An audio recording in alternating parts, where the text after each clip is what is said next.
ดองของเจ้านั้นโคตรแพงรุ่นให้ผมบ่ได้บ่แก้มแดงโอคาดองของเจ้านั้นโคตรแพง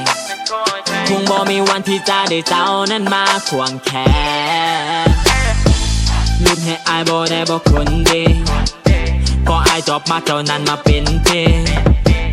อายเป็นลูกสาวนาบ่แม่ลูกเศรษฐีถ้าเจ้ามาคบกับอายเจ้าจะบ่และเจ็บ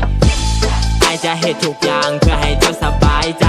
ถ้าเจ้านั้นรู้ท่าดองอายก็พร้อมจะเปไป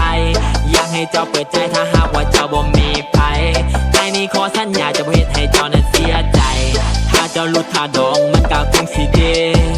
อายจะมีเพียงน้องจะบ่ให้เจ้าต้องเก็บปี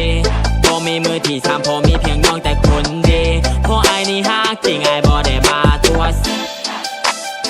อายบ่ได้มาตัวก็ตามที่เว้าเด้อก็ตามที่เว้าเด้อ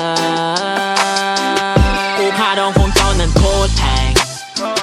รุ่นให้ผมบ่ได้บ่แก้มแดงโอคาดองของเจ้านั้นโคตรแพงคงบ่มีวันที่จะได้เจ้านั้นมาควงแขนไอ้บอกได้ครับพี่ก็ไอ้ขี่แต่บัฟฟาโลก็ไอ้มันมีแต่คอยแล้วน้องอยากได้จากโตไอ้ฮักคักไอ้มักแท้ๆอย่าปล่อยให้ไอ้มันโนก็ไอ้บูแมนคนรวยขาดองโอกาสติดโทไอ้เห็นจังแมนถึงใจคือมางามคักเถอะน้อถ้าลดเด็กน้อยหนึ่งเดียวบอกให้แม่ไปขอก็ไอ้มักเจ้าให้แต่ว่าเงินยังบ่พอ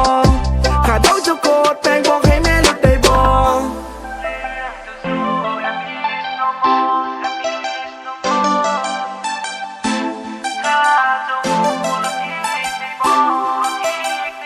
โอคาดองของเจ้านั้นโคตรแพง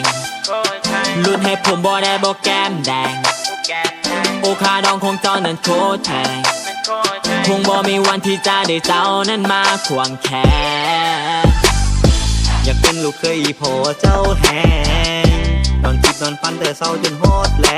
งจนบ่มีเวลาไปกินข้าวแรงโอ้เย่เย่เย่เย่ร่างกายมันอ่อนเพลียเพราะว่าอยากได้เมียแต่ว่าเงินกาดอกไอ้บ่มีเงินจะเสียถ้าบ่เอาค่าดอกห้องเจ้านั้นจะมีเพียเพราะว่าไอ้นั่นจะเลียก็เล่มในมือเจ้านั้นที่มันจะละลายเวลาที่เจ้ายิ้มนั้นหัวใจอ่อนไหวโอ้เบบี้เกิร์ลเจอกันที่ไหนไปบอกโอแน่เด้อให้ดุดขนมให้